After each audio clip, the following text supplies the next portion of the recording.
Hello there. Let's have a look at day 2 of Magnus Carlsen against Jan Nepomniachtchi. Magnus won the first mini match on day 1. So Jan Nepomniachtchi needs to win here on day 2 to force the tiebreak. And yeah, long story short, this was full of twists and turns. So let's get right into it. And first game of the day, Jan Nepomniachtchi had white against Magnus.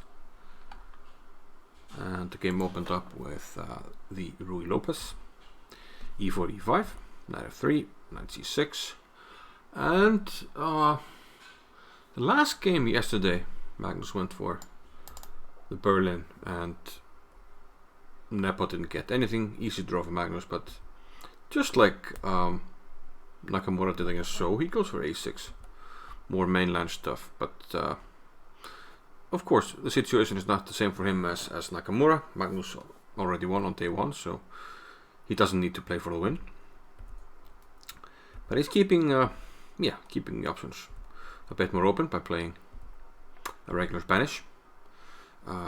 We do see sort of an anti-martial d3 here by Nepo, and the game maybe resembles the Italian a bit as well. d4. Now b5 by Magnus, bishop back to c2, and now he trades on d4. Bishop comes to g4. Knight f1 to make way for the bishop eventually.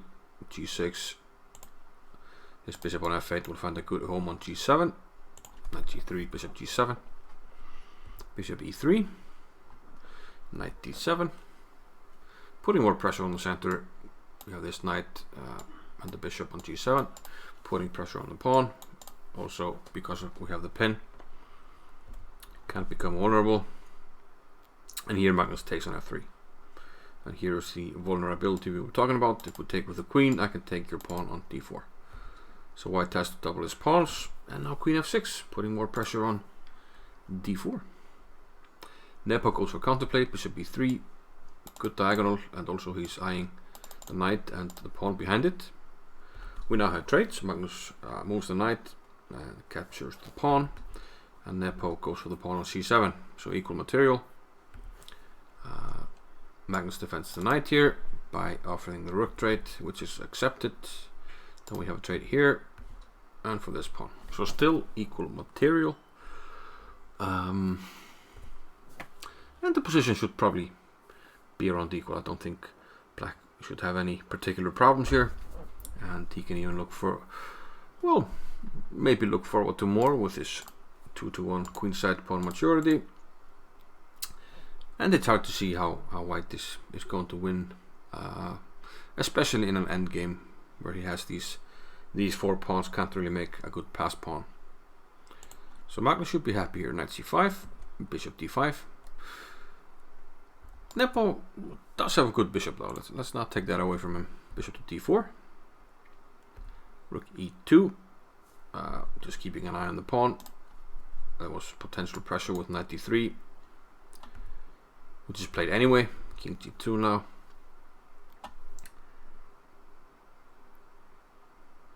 And now I'm wondering if he can indeed take that pawn.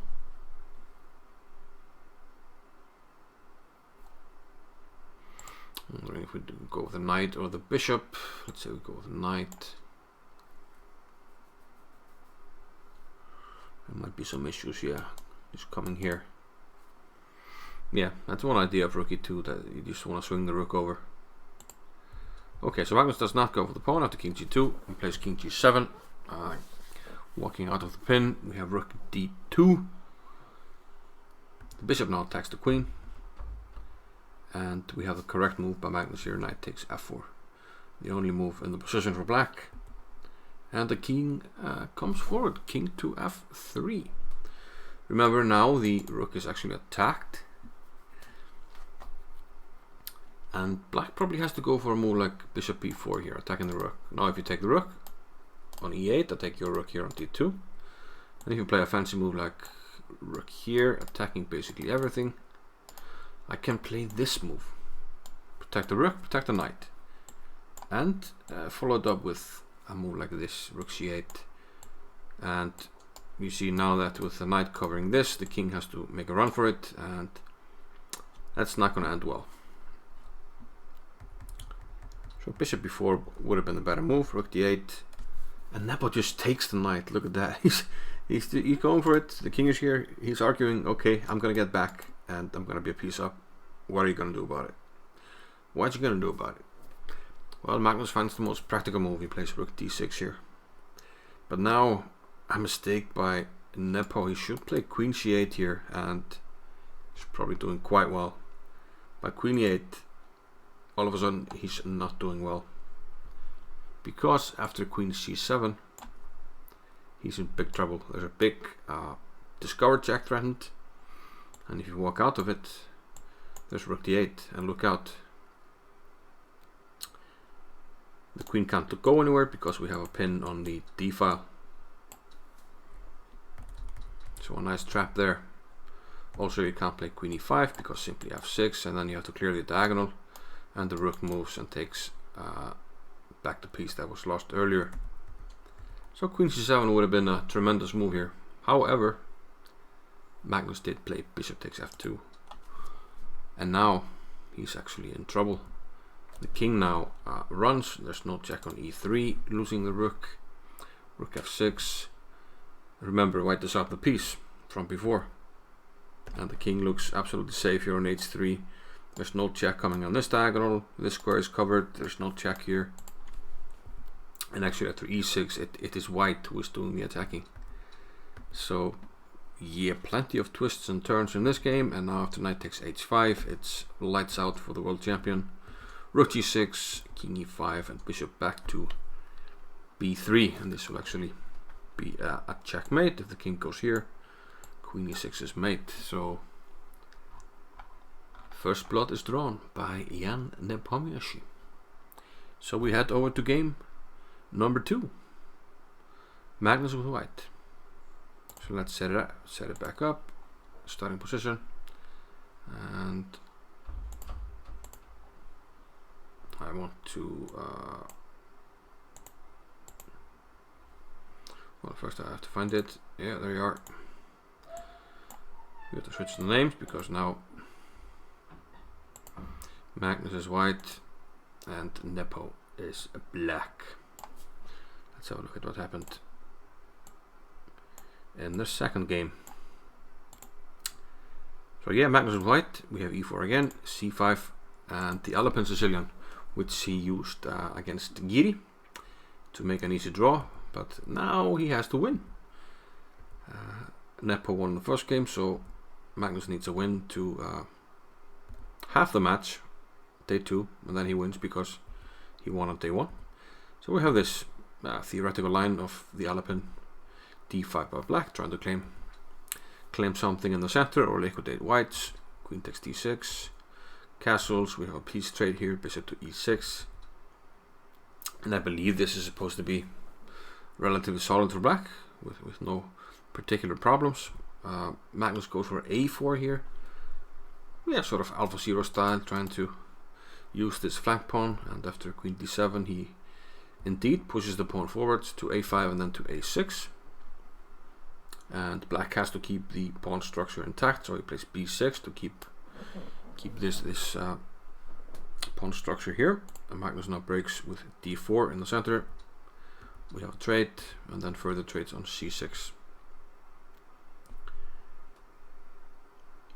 You know, not particularly great development yet, but before developing, Magnus plays queen g4, and the idea is to hit the pawn on g7, so black can't move the bishop out. But black says, okay, maybe I don't need to move it just yet. I'll play h5, hit your queen. The queen goes back, and now it goes b5.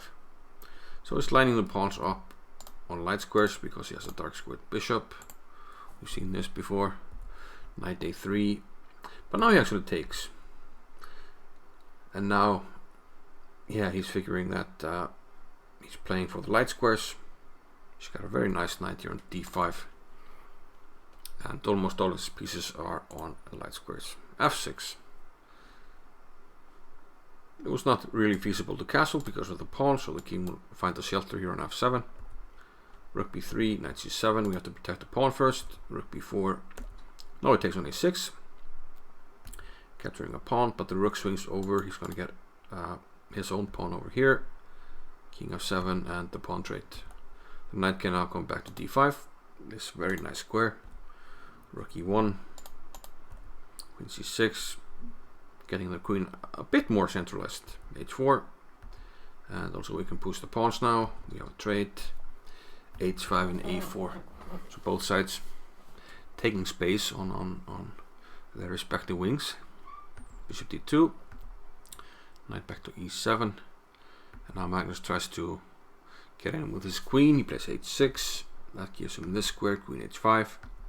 And bishop takes h6. Open file here for Nepo. Rook d1. The queen goes back. And rook d4.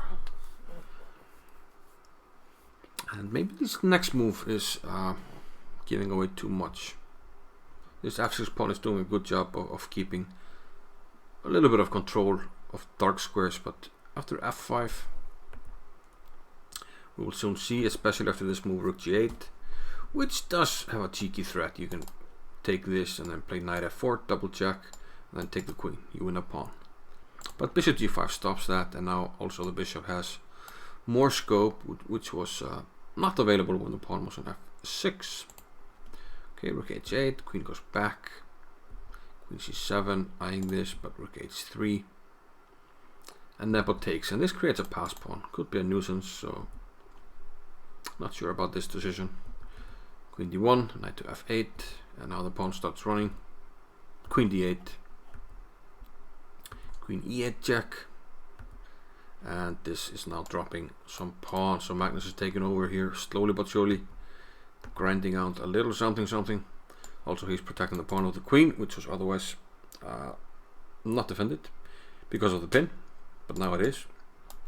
95, the queen comes over, and now it's just a matter of technique. Up two pawns, two connected passers that can run up the board, and black has the worst king, if anything. b5, a pin, king f1, knight has to move, queen a7 check, king g6, and now the queen comes in, threatening a big check here. After knight f6, h5, very nice move. If king takes, we take the knight, and if the knight takes, we land this check, and well, he actually win the piece on h5, and the game is over. So that evened up the match on day 2. Game 3, also drawn. We go to game 4. Magnus again with white, and Nepo needs to win. He goes for the knight off, but bishop b5 check. He's not going to give him an active knight off. He's going to go for a more quiet line, a4.